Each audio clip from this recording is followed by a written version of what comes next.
My name is Tom Boerner. I'm an adjacent landowner to the mine site. And Hal, Adam, Menominee, you know me because I've been in a Part 632 contested case hearing for over the last year. During that hearing, roughly 31 days were spent in a courtroom. Almost 5,000 pages of transcripts were generated. There's probably tens of thousands of pages of briefs and submissions that were submitted by all parties. And at the end of the day, there is a decision that will be made sometime in March, I believe, of this year.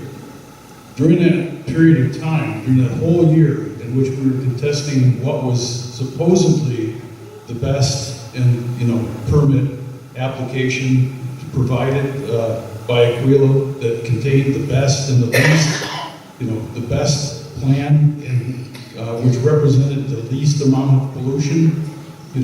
Here we are now looking at an amendment. And my point is, you can't have a best and then say, well, we've come up with something better.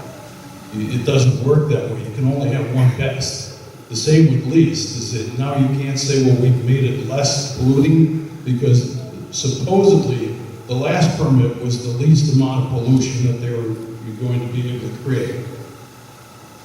Secondly, most of this land is not owned by Aquila. There's a large portion of the proposed mine site that are owned by the state of Michigan. And I would ask, I know that's under the DNR, but we shouldn't forget that that's also under the stewardship and ownership of the state of Michigan and the people who live here. And lastly, during this contested case hearing, I had the privilege of working with the Menominee Indian tribe of Wisconsin. And I've been a little perplexed because I think they should take Wisconsin off their name, because they are actually as much part of Michigan as any one of us.